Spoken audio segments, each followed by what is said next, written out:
Hi all, welcome back to Aegis Academy.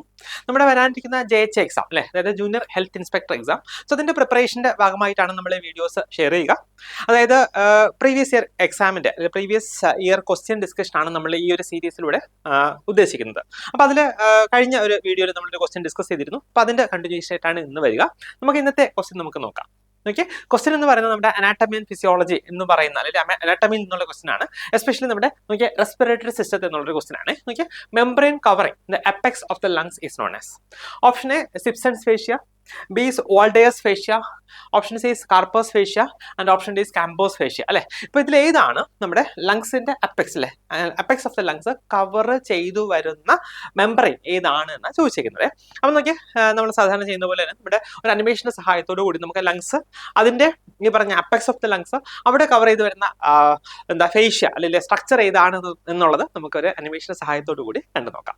നമുക്ക് ഒരു അനിമേഷന്റെ സഹായത്തോടു കൂടി നമ്മുടെ റെസ്പിറേറ്ററി സിസ്റ്റത്തിനെ നമുക്കൊന്ന് കണ്ടു നോക്കാവേ. നമുക്ക് റെസ്പിറേറ്ററി സിസ്റ്റം എന്ന് പറയുമ്പോൾ അതിന്റെ ബേസിക് ആയിട്ടുള്ള ഫംഗ്ഷൻ വരുന്നത് എക്സ്ചേഞ്ച് ഓഫ് ഗ്യാസസ് ആണ്. അതായത് നമുക്ക് നമ്മുടെ ശരീരത്തിൽ നമ്മുടെ ബ്ലഡിന് ആവശ്യമായിട്ടുള്ള ഓക്സിജൻ അബ്സോർബ് ചെയ്തെടുക്കുക, നമ്മുടെ ശരീരത്തിൽ വരുന്ന വേസ്റ്റ് ആയിട്ടുള്ള കാർബൺ ഡൈ ഓക്സൈഡ് എന്ത് ചെയ്യുക പുറമേക്ക് എക്സ്പയർ ചെയ്ത് പോവുക അല്ലെങ്കിൽ കളയുക അല്ലെ. അതാണ് നമ്മുടെ റെസ്പിറേറ്ററി സിസ്റ്റത്തിന്റെ ഫംഗ്ഷൻ ആയിട്ട് വരിക. ഇത് നമ്മുടെ ആന്റിയർ വ്യൂ ആണല്ലേ. അപ്പൊ റെസ്പിറേറ്ററി സിസ്റ്റം സ്റ്റാർട്ട് ചെയ്യുക നമ്മുടെ നോസിൽ നിന്നാണ് സ്റ്റാർട്ട് ചെയ്യുക അല്ലെ. നോസിൽ നിന്നാണ് റെസ്പിറേറ്ററി സിസ്റ്റം ഒക്കെ സ്റ്റാർട്ട് ചെയ്യുക. ഇതുപോലെ എയർ ഉള്ളിലേക്ക് പോകുന്നു.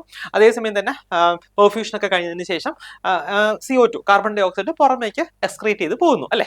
നോക്കിയേ, അപ്പൊ ഇത് നമ്മുടെ റെസ്പിറേറ്ററി സിസ്റ്റത്തിന്റെ ഒരു ആന്റിയർ വ്യൂ ആണ്. അതായത് ഫ്രണ്ടിൽ നിന്ന് നോക്കി കഴിഞ്ഞാൽ നമുക്ക് ഇങ്ങനെ കാണാനായിട്ട് കഴിയും. അതിനെ കുറച്ചുകൂടെ നന്നായിട്ട് നമ്മൾ എന്താ സൂം ചെയ്ത് നോക്കുകയാണെന്ന് നോക്കിയാൽ ഇത് നമ്മുടെ ലങ്സ് ആണ് അല്ലെ. സോ ലങ്സിനെ കവർ ചെയ്തിട്ട് എന്താ വരിക, നമ്മുടെ സ്റ്റേണം അല്ലെ. നമ്മുടെ സ്റ്റേണം വരുന്നുണ്ട്, പിന്നെ അതുകൂടാതെ നമ്മുടെ റിബ്സ് ഒക്കെ വരുന്നുണ്ട് അല്ലെ. അപ്പൊ നോക്കിയാൽ അതുകൂടാതെ താഴെ ഒരു സ്ട്രക്ചർ കൂടെ ഉണ്ട്. ഏതാണ് നമ്മുടെ ഡയഫ്രം കേട്ടോ. നമ്മുടെ ഡയഫ്രത്തിന് നമ്മൾ നമ്മുടെ ഡയഫ്രം വരുന്നുണ്ട്. ഡയഫ്രത്തിന് നമ്മൾ റിമൂവ് ചെയ്തു. ഓക്കെ, ഇനി ചെസ്റ്റിനെ കൂടെ നമ്മൾ റിമൂവ് ചെയ്ത് കഴിഞ്ഞാൽ, അതായത് നമ്മുടെ സ്റ്റേണവും റിബ്സും ഒക്കെ നമ്മൾ റിമൂവ് ചെയ്ത് കഴിഞ്ഞാൽ നമുക്ക് കാണാൻ കഴിയുന്ന സ്ട്രക്ചർ ഏതാണ്? നമ്മുടെ ലങ്സ് ആണ് അല്ലെ. നമുക്ക് രണ്ട് ലങ്സ് ആണ് വരിക, റൈറ്റ് ലെഫ്റ്റ് ലങ്സ് ആണ് വരിക അല്ലെ. റൈറ്റും ലെഫ്റ്റും ലങ്സ് വരുന്നുണ്ട്. പിന്നെ നോക്കി, ഇത് ഇതിന്റെ ഒരു എന്താ ലാറ്ററൽ വ്യൂ അല്ലെ. സൈഡിൽ നിന്ന് നോക്കി കഴിഞ്ഞാൽ ലാറ്ററൽ വ്യൂ ആണ്. അപ്പൊ ഇതില് വേറൊരു കാര്യം അനാട്ടമിക്കലി നമ്മൾ ഇമ്പോർട്ടന്റ് ആയിട്ട് ഓർത്തിരിക്കേണ്ട വേറൊരു കാര്യമുണ്ട്. നോക്കി, നമ്മുടെ ഈ ലങ്സിൽ തന്നെ പല ലോബ്സ് വരുന്നുണ്ട് അല്ലെ. നോക്കി, ഈ അതായത് റൈറ്റ് ലങ്സിൽ എത്ര ലോബ്സ് വരിക? റൈറ്റ് ലങ്സിൽ അതിന്റെ 3 ലോബ്സ്, 1 2 3 അല്ലെ. ഇങ്ങനെ 3 ലോബ്സ് നമ്മുടെ റൈറ്റ് ലങ്സിൽ വരുന്നുണ്ട്. നോക്കിയേ, യെസ്, ഇത് വളരെ ഇമ്പോർട്ടന്റ് ആണ്. എക്സാംസിന് ഒരുപാട് എക്സാംസിന് ചോദിച്ചിട്ടുള്ളതാണ്. നോക്കിയാൽ റൈറ്റ് ലങ്സിൽ 1 2 നോക്കിയാൽ 3 അല്ലെ. ഇങ്ങനെ 3 ലോബ്സ് നമ്മുടെ റൈറ്റ് ലങ്സിൽ വരുന്നുണ്ട് അല്ലെ. അതേസമയം നോക്കിയാൽ നമ്മുടെ ലെഫ്റ്റ് ലങ്സിലാണെങ്കിലോ നോക്കിക്കേ, നമ്മുടെ ലെഫ്റ്റ് ലങ്സിലാണെങ്കിൽ 2 ലോബ്സ് ആണ് കേട്ടോ. 2 ലോബ്സ് ആണ് നമ്മുടെ ലെഫ്റ്റ് ലങ്സിൽ വരിക. അപ്പൊ അതൊന്ന് ഓർത്തിരിക്കുക കേട്ടോ. അപ്പൊ ഇതാണ് നമ്മുടെ ലങ്സിന്റെ ഒരു എന്താ, ഇത് ആന്റിയർ വ്യൂ ആണ്. ഇത് നമ്മുടെ നോക്കിയേ നമ്മുടെ ലാറ്ററൽ വ്യൂ ആണ്. ഇത് നോക്കിയേ, ഇത് നമ്മുടെ പോസ്റ്റീരിയർ വ്യൂ ആണ് കേട്ടോ. അത് നമ്മുടെ പോസ്റ്റീരിയർ വ്യൂ ആണ്, നമ്മുടെ ലങ്സിന്റെ പോസ്റ്റീരിയർ വ്യൂ ആണ് ഈ കാണുന്നത് കേട്ടോ. അപ്പൊ ഇതാണ് നമ്മുടെ ബേസിക്കലി ലങ്സ് എന്ന് പറയുക. ഇനി നോക്കിയേ, നമ്മുടെ എക്സാമിലെ ക്വസ്റ്റ്യനിൽ ഉണ്ടായിരുന്ന ഒരു ടേം ആണ് അപെക്സ് ഓഫ് ദ ലങ്സ് അല്ലേ. അപ്പൊ നോക്കിയേ, ഇത് നമ്മുടെ ലങ്സ് ആണ്. അപ്പൊ ലങ്സിന് ബേസിക്കലി 2 പോർഷൻസ് പറയും അല്ലെ. ഒന്ന് അപെക്സ് ഓഫ് ദ ലങ്സും രണ്ടാമത്തത് ബേസ് ഓഫ് ദ ലങ്സ് അല്ലെ. അപ്പൊ നോക്കിയേ, ഇതാണ് നമ്മുടെ എന്താ അപെക്സ് ഓഫ് ദ ലങ്സ് എന്ന് പറയുക. ഇത് നോക്കിയേ, ഇത് നമ്മുടെ ബേസ് ഓഫ് ദ ലങ്സ് അല്ലെ. ഇത് നമ്മുടെ ബേസ് ഓഫ് ദ ലങ്സ്. അപ്പൊ നമ്മുടെ ക്വസ്റ്റ്യൻ എന്തായിരുന്നു? അപെക്സ് ഓഫ് ദ ലങ്സ് അല്ലെ. നോക്കിയാൽ ഈ അപെക്സ് ഓഫ് ദ ലങ്സിന് കവർ ചെയ്തു വരുന്ന ഫേഷ്യ എന്താണെന്നുള്ളതായിരുന്നു. സോ അവിടെ കവർ ചെയ്തു വരുന്ന ഫേഷ്യ നമ്മൾ എന്താ പറയുക? ഇറ്റ്സ് കോൾഡ് ആസ് സിപ്സൺസ് ഫേഷ്യ കേട്ടോ. അത് നമ്മൾ പറയുന്ന പേരാണ് എന്താണ്? സിപ്സൺസ് ഫേഷ്യ കേട്ടോ. യെസ്, അതിന്റെ ഡയഗ്രാം കൂടെ കാണിച്ചു തരാം. അപ്പൊ നിങ്ങൾക്ക് കുറച്ചുകൂടെ ക്ലിയർ ആയിട്ട് മനസ്സിലാവും കേട്ടോ. ഇപ്പൊ ഇതാണ് സിപ്സൺസ് ഫേഷ്യ. മനസ്സിലായല്ലോ? നമ്മുടെ ക്വസ്റ്റ്യന്റെ ആൻസർ എന്ന് പറയുന്നത് എന്താ? സിപ്സൺസ് ഫേഷ്യ ആണ് ആൻസർ ആയിട്ട് വരിക. നമ്മുടെ ഫസ്റ്റ് ഓപ്ഷൻ ആണ് ആൻസർ ആയിട്ട് വരിക കേട്ടോ. അപ്പൊ നോക്കി, ഞാൻ പറഞ്ഞല്ലോ നമ്മുടെ എന്താ അപെക്സ് ഓഫ് ദ ലങ്സിന് കവർ ചെയ്തു വരുന്ന ഫേഷ്യ ആണ് നമ്മുടെ സിപ്സൺസ് ഫേഷ്യ എന്ന് പറയുക. അതിനെക്കുറിച്ച് നമുക്ക് നോക്കാവേ. കാരണം ഇത് ഒക്കെ റിലേറ്റ് ചെയ്തിട്ട് ഇനി ക്വസ്റ്റ്യൻസ് കിട്ടാൻ സാധ്യതയുണ്ട്. അപ്പം Sibson's fascia it is anatomically known as supra pleural membrane അല്ലെ. സുപ്ര എന്ന് പറഞ്ഞാൽ എന്താണ്? അബോവ് അല്ലെ, ഏറ്റവും മുകളിലുള്ള സ്ട്രക്ചറിനാണ് നമ്മൾ സുപ്ര എന്ന് പറയുക. പ്ലൂറ എന്ന് വെച്ചാൽ നമ്മുടെ പ്ലൂറ എന്ന് പറഞ്ഞാൽ നമ്മുടെ ലങ്സിനെ കവർ ചെയ്തു വരുന്ന സ്ട്രക്ചറിനെയാണ് നമ്മൾ പ്ലൂറ എന്ന് പറയുക അല്ലെ. അപ്പം സുപ്ര പ്ലൂറൽ മെംബ്രെയിൻ ആണ് ഇതായി പറയുന്ന സിപ്സൺസ് ഫേഷ്യ എന്ന് പറയുക. എന്ന് വെച്ചാൽ അത് എന്താണ്? ഒരു ഡെൻസ് ആയിട്ടുള്ള ഫൈബ്രസ് ലെയർ ആണ് which is made up of connective tissue അല്ലെ. നോക്കിയാൽ dense fibrous layer of connective tissue ആണ് that covers and protects the apex of each lung അല്ലെ. നമ്മുടെ ലങ്ങിന്റെ അപെക്സിനെ കവർ ചെയ്തു വരുന്ന പ്രൊട്ടക്ട് ചെയ്തു വരുന്ന സ്ട്രക്ചറിനാണ് നമ്മൾ എന്ത് പറയുക? നമ്മൾ സിപ്സൺസ് ഫേഷ്യ എന്ന് പറയുക. പിന്നെ നോക്കിയാൽ it extends over the cervical pleura. നോക്കിയാൽ അത് എങ്ങോട്ടാണ് എക്സ്റ്റെൻഡ് ചെയ്ത് വരിക, അല്ലെങ്കിൽ അതിന്റെ ആ ഒരു ഏതൊക്കെ ഏരിയ ആണ് കവർ ചെയ്ത് വരുന്നത് എന്ന് ചോദിച്ചു കഴിഞ്ഞാൽ നോക്കിയാൽ extends over the cervical pleura arching over the apex of the lung കേട്ടോ. അതായത് നമ്മുടെ സെർവൈക്കൽ പ്ലൂറ അല്ലെങ്കിൽ സെർവൈക്കൽ ഏരിയയിൽ നിന്ന് over the apex of the ലങ്സിലേക്ക് എക്സ്റ്റെൻഡ് ചെയ്ത് വരുന്ന ഫേഷ്യാണ് സിപ്സൺസ് ഫേഷ്യ എന്ന് പറയുന്നത്. നോക്കിയേ ഈ ഒരു ഇമേജിൽ നമുക്ക് കാണാൻ കഴിയും അല്ലെ.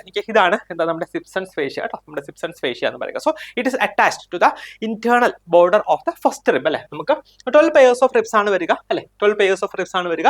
അതിൽ നോക്കിയാൽ ഇത് നമ്മുടെ ഫസ്റ്റ് റിബ് ആണ് അല്ലെ, ഇത് നമ്മുടെ ഫസ്റ്റ് റിബ് ആണ്. സോ ഫസ്റ്റ് റിബിന്റെ ഇന്റേണൽ ബോർഡർ അല്ലെ, നോക്കിയാൽ ഉള്ളിൽ, ഇതിപ്പോ ഫസ്റ്റ് റിബ് അതിന്റെ ഉള്ളിൽ നിന്ന് അല്ലെ, അതിന്റെ ഉള്ളിൽ നിന്ന് ആണ് അറ്റാച്ച്മെന്റ് സ്റ്റാർട്ട് ചെയ്യുക. And the transverse process of the 7th cervical vertebrae, നമ്മുടെ C7 അല്ലെ, C7 vertebrae, നമ്മുടെ എന്താ ബാക്കിലുള്ള ഈ നട്ടല്ലേ അതിൽ C7 vertebrae കേട്ടോ, ഈ C7 vertebrae ട്രാൻസ്ഫേഴ്സ് പ്രോസസ്സിലേക്ക് കയറിയിട്ടാണ് അത് അറ്റാച്ച് ചെയ്തിരിക്കുക കേട്ടോ. അപ്പൊ ഇതാണ് നമ്മുടെ എന്താ നമ്മുടെ സിപ്സൺസ് ഫേഷ്യ അല്ലെ, നമ്മുടെ സിപ്സൺസ് ഫേഷ്യ എന്ന് പറയാം. ഇനി നിങ്ങൾ ഇത് മറക്കില്ലല്ലോ അല്ലെ, നമ്മൾ അനിമേഷൻ കണ്ടു, നമ്മൾ ഇമേജ് കണ്ടു അല്ലെ, ഇനി നമ്മൾ ഇത് മറക്കത്തില്ല അല്ലെ. അപ്പൊ ഇതാണ് എന്താ സിപ്സൺസ് ഫേഷ്യ എന്ന് പറയുന്നത്.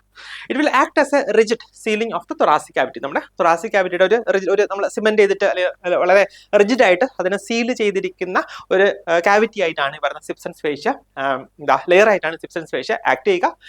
ഇതിന്റെ ഫംഗ്ഷൻ എന്താണ്, വളരെ ഇമ്പോർട്ടന്റ് ആയിട്ടുള്ള ഒരു ഫംഗ്ഷൻ ഉണ്ട് കേട്ടോ. പ്രിവെന്റ്സ് ദ ലങ്സ് കേട്ടോ, prevents the lungs and pleura from ballooning up in to the neck during changes in the intra thoracic pressure. അതായത് നോക്കിയേ നമ്മളൊരു ഡീപ് ബ്രെത്ത് എടുക്കുന്നു അല്ലെ, ഡീപ് ബ്രെത്ത് എടുക്കുമ്പോഴത്തേക്ക് നമ്മുടെ ലങ്സ് ശരിക്കും പറഞ്ഞാൽ അത് ഒരുപാട് വേണമെങ്കിൽ എക്സ്പാൻഡ് ചെയ്യാം അല്ലെ, പക്ഷെ ഈ ബലൂൺ പോലെ അല്ലെ എക്സ്പാൻഡ് ചെയ്ത് വരാം. പക്ഷെ ആ ഒരു എക്സ്പാൻഷന് പ്രിവെന്റ് ചെയ്യുന്ന ഒരു സ്ട്രക്ചർ ആണ് എന്തായി പറയുന്ന സിപ്സൺസ് ഫേഷ്യ കേട്ടോ, സിപ്സൺസ് ഫേഷ്യ എന്ന് പറയുക. അപ്പം ഏകദേശം ഐഡിയ കിട്ടില്ല എന്താണ് സിപ്സൺസ് ഫേഷ്യ എന്നുള്ളത്. ഇനി നോക്കിയാൽ ഇനി നമ്മുടെ ബാക്കിയുള്ള ഓപ്ഷൻസ് ആണ് നമ്മൾ ഡിസ്കസ് ചെയ്യുന്നത്. അതിലൊന്ന് സ്കാർപാസ് ഫേഷ്യ ചോദിക്കാം കേട്ടോ. ഈ കാരണം നമ്മൾ പ്രീവിയസ് ക്വസ്റ്റ്യൻസ് ഡിസ്കസ് ചെയ്യുന്നത് പഠിക്കുന്നത് വളരെ ഇമ്പോർട്ടന്റ് ആണ്. അത് റിലേറ്റ് ചെയ്തിട്ടുള്ള ക്വസ്റ്റ്യൻസ് നമുക്ക് പിന്നീട് കിട്ടാം. ഓക്കെ, എന്താണ് സ്കാർപാസ് ഫേഷ്യ എന്ന് പറയുക?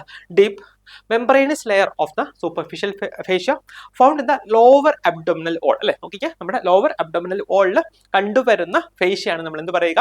സ്കാർപാസ് ഫേഷ്യ കേട്ടോ. സൂപ്പർഫിഷ്യൽ ആയിട്ട് കണ്ടുവരുന്ന ഫേഷ്യാണ് നമ്മൾ സ്കാർപാസ് ഫേഷ്യ എന്ന് പറയുക. അതേസമയം എന്താണ് Waldeyer's fascia? Waldeyer's fascia, so Waldeyer's ഫേഷ്യയ്ക്ക് വേറൊരു പേരുണ്ട്. It is also known as recto sacral fascia. Waldeyer's fascia നമ്മൾ റെക്ടോ സേക്രൽ ഫേഷ്യ എന്നും പറയാറുണ്ട്. ഈ ഒരു സ്ട്രക്ചർ ആണ് നമ്മുടെ എന്താ വാൽഡേഴ്സ് ഫേഷ്യ എന്ന് പറയുക. It is located in the pelvis. ഇത് എവിടെയാണ് ലൊക്കേറ്റ് ചെയ്തിരിക്കുന്നത്? ഓക്കെ, നമ്മുടെ പെൽവിസിലാണ് ലൊക്കേറ്റ് ചെയ്തിരിക്കുന്നത്. Running from the sacrum to the rectum അല്ലെ. ഓക്കെ, നമ്മുടെ സേക്രത്തിൽ നിന്ന് റെക്ടത്തിലേക്ക് എക്സ്റ്റെൻഡ് ചെയ്തിരിക്കുന്ന ഫേഷ്യയാണ് നമ്മൾ റെക്ടോ സേക്രൽ ഫേഷ്യ അല്ലെങ്കിൽ വാൽഡേഴ്സ് ഫേഷ്യ. ഓക്കെ, ഇതാണ് നമ്മുടെ വാൽഡേഴ്സ് ഫേഷ്യ അല്ലെങ്കിൽ റെക്ടോ സേക്രൽ ഫേഷ്യ എന്ന് പറയുക. വളരെ ഇമ്പോർട്ടന്റ് ആയിട്ടുള്ള കാര്യങ്ങളാണ്. നെക്സ്റ്റ് ക്വസ്റ്റൻ എന്തായിരുന്നു? കാമ്പേഴ്സ് ഫേഷ്യ അല്ലെ. എന്താണ് കാമ്പേഴ്സ് ഫേഷ്യ? അപ്പൊ എന്താണ് കാമ്പേഴ്സ് ഫേഷ്യ എന്ന് പറയുക? Thick fatty superficial layer of the anterior abdominal wall അല്ലെ. നോക്കിയേ നമ്മുടെ ആന്റീരിയർ അബ്ഡോമിനൽ വാളിൽ കാണുന്ന ഫാറ്റി ആയിട്ടുള്ള സൂപ്പർഫിഷ്യൽ ലെയറിനെയാണ് നമ്മൾ എന്ത് പറയുക? നോക്കിയേ കാമ്പേഴ്സ് ഫേഷ്യ. നോക്കിയേ ഇതാണ് എന്താ കാമ്പേഴ്സ് ഫേഷ്യ എന്ന് പറയുക. അതിന് താഴെയാണ് സ്കാർപേഴ്സ് ഫേഷ്യ വരെ കേട്ടോ. അപ്പം ഈ കാമ്പേഴ്സ് ഫേഷ്യ എന്ന് പറഞ്ഞാൽ ഇറ്റ് ഇസ് എന്താ ഒരു തിക്കായിട്ടുള്ള fatty superficial layer of the anterior abdominal വാളിനെയാണ് നമ്മൾ എന്ത് പറയുക? കാമ്പേഴ്സ് ഫേഷ്യ എന്ന് പറയുക. അപ്പം നമ്മുടെ ആൻസർ എന്തായിരുന്നു? നോക്കിയേ membrane covering apex of the lung. എന്താ അതിനെ നമ്മൾ പറയാ? നോക്കിയേ അതിന്റെ പേരാണ് സിപ്സൺസ് ഫേഷ്യ അല്ലെ. ഓപ്ഷൻ എ ആണ് കറക്റ്റ് ആൻസർ ആയിട്ട് വരിക. ഓക്കെ, ഞാൻ പറഞ്ഞല്ലോ ഈ ഒരു രീതിയിൽ നമ്മൾ വളരെ ഡീറ്റെയിൽ ആയിട്ട് വളരെ ഇമ്പോർട്ടന്റ് ആയിട്ടുള്ള പോയിന്റ്സ് നോട്ട് ചെയ്ത് പഠിച്ചു കഴിഞ്ഞാൽ നമ്മൾ ഒന്നും മറക്കില്ല. നമുക്ക് എക്സാം ഹാളിൽ പോകുമ്പോൾ കൃത്യമായിട്ട് അത് ഓർമ്മ വരും. നന്നായിട്ട് പഠിക്കുകയാണ് നമ്മൾ ടൈം എടുത്ത് അല്ലെ. എക്സാമിനേഷന് അത്യാവശ്യം കുറെ നാൾ മുന്നേ നമ്മൾ പഠിച്ചു തുടങ്ങുകയാണ്. നമ്മൾ എല്ലാ ടോപ്പിക്സും പഠിച്ച് റിവൈസ് ചെയ്ത് ക്വസ്റ്റ്യൻസ് ഒക്കെ വർക്ക്ഔട്ട് ചെയ്ത് പോകണമെങ്കിൽ നമുക്ക് ഉറപ്പായിട്ട് വരുന്ന JH എക്സാമിന് ഒരു ടോപ്പ് റാങ്ക് മേടിക്കാനും എത്രയും പെട്ടെന്ന് നമുക്ക് ജോലിയിൽ പ്രവേശിക്കാനും കഴിയും. അതിനുള്ള എല്ലാ ഭാഗ്യവും നിങ്ങൾക്ക് ഉണ്ടാകട്ടെ. Thank you.